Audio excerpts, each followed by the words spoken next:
Hello everyone and welcome to Lap of the World. I'm Richard. I'm Liz, and this is our 1992 Acura NSX. This car has done laps of 24 different racetracks to date, currently has over 290,000 miles on it. And we plan to add about 6,000 more in the next 2 weeks as we travel from Knoxville, Tennessee to Portland, Oregon for NSXPO 2021. So come along for the ride as we cross the country and join 100 or so other owners in celebrating a belated 30th anniversary of all things NSX.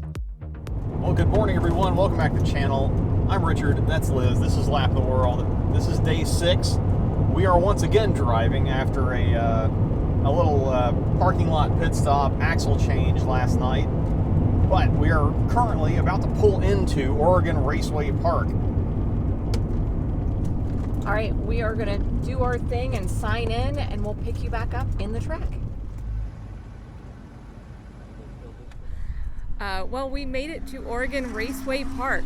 As you can note out here in the background. Yeah, lots has happened already. Yes, so lots of stuff has happened already. We made it in time for the drivers' meeting, like good attendees, and we then had a very high production value track walk, courtesy of the track manager here, who talked us through some of the more nuanced. I mean, the whole track here, let's be honest, is nuanced. The thing is basically a roller coaster, which I'll hopefully show you with an in-car lap here in a moment. But I'm really looking forward to driving it. And the track walk was incredibly interesting because we got to see, you kind of get to stand around and like look at it and stand on it and feel the, you know, which direction the pavement falls and stuff like that. Well, and I think it was followed by 2 moderate speed some laps. Sighting laps. Yeah, sighting laps. So, which was great as a passenger as well to, you know, look around and see what's going on and not get, you know, sick while trying to film things while it's happening. One opportunity to ride around the track today without getting ill, probably. But well, unfortunately, I think it's the only opportunity other than if I want to go with an instructor, since you're not instructing this year. Yeah, not instructing this year, only instructors can take passengers. These are the sacrifices that I make for you guys. This is what this is having the time to be able to go around and film everything kind of precludes me offering those kinds of services, but that's okay. It's not something I do regularly anyway. But the truth is, I think they ended up having enough instructors, so yeah, they had it covered this year. So we get to relax and enjoy the track. Yay, relaxation and enjoyment. All right. Well, I think you are up soon, so we should probably get ready. Yep, I will pick you guys up from on the track.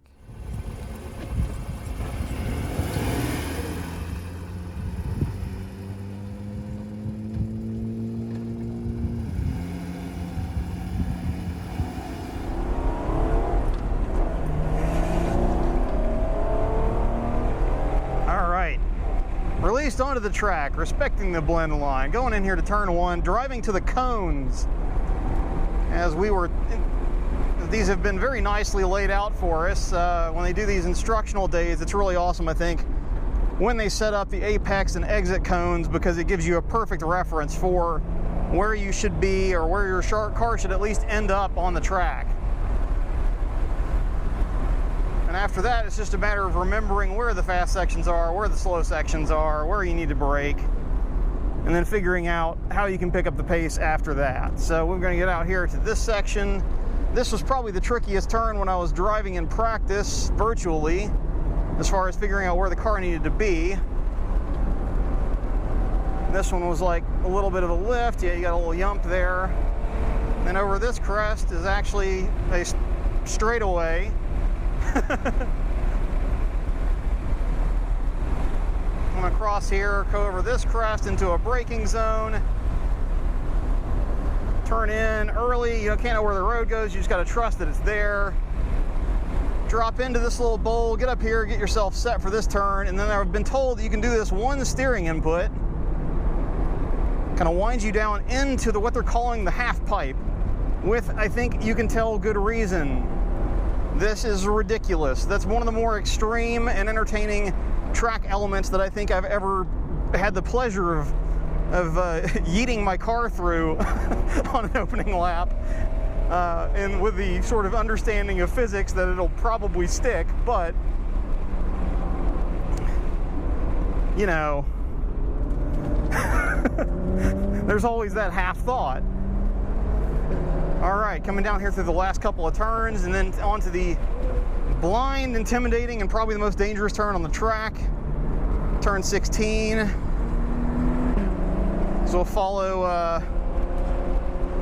Shad around here in the driving ambition car. Or we'll follow him at least until he puts his foot down, more likely. I don't remember how well shaken down that car is, but coming through here, track all the way out. Giving me the point by, so probably not too far in the shakedown process. We can get up here, give our brakes a little pump, and we've done our first lap of ORP. What a brilliant place. I look forward to learning a little more about this, but I'm going to put you guys down so I can concentrate on what it is that I should be doing.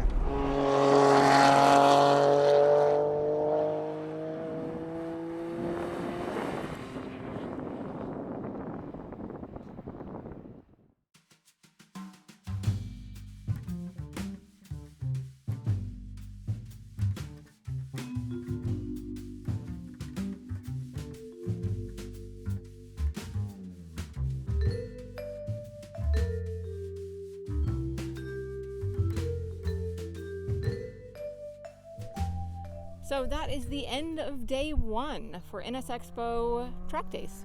Yeah, and well, NSXPO in general, but track day 1 is down. The car survived. So far, so good. New axle seems to be working out okay, although it was if something was going to go wrong, it was going to go wrong today, though, because it has been extremely hot out here. I think it has. I think the highest temperature I saw was 94, but definitely with the asphalt.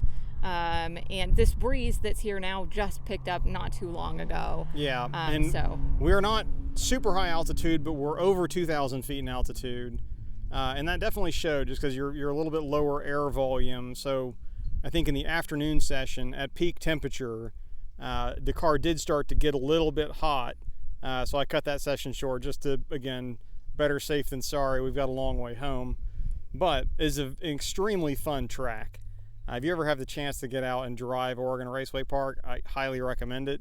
Well, and the staff is great too. Yeah, no, everybody's been super friendly here. Their catering is top notch, and so yeah, I think a lot of what I did today was I helped as much as I could. There wasn't a lot to do with volunteering. I took a lot of pictures and I chased the shade. Yeah, no, shade is definitely a thing. It comes at a premium. There's not a lot of it. I can tell you. You can see a long ways behind us, and not one tree. So they do have some awnings here. They're fortunately, to their absolute credit, the restrooms here they're actually nicer than probably at least one of the hotels we stayed in on the way here. Yeah. And they do have that and other air-conditioned facilities here. The bathrooms are clean, big, and air-conditioned. So the facility does help some, but the shade, just the amount of shade is limited. So you've definitely had little herds of people kind of migrating with it. But yeah, no, overall I think a great day. I had fun.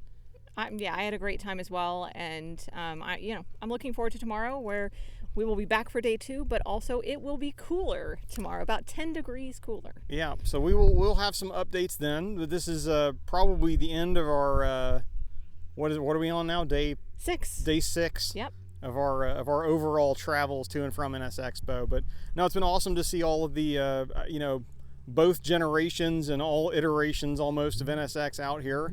At least the stuff that we got in the United States, and catch up over there with everyone that we haven't seen in at least a year and a half probably. But yeah, it's been a great time, and we will see you guys tomorrow. Yep, we will pick you back up then. Thanks for watching. I'm Richard. I'm Liz. This is still Lap of the World, and we'll see you in the next video, if not at the track.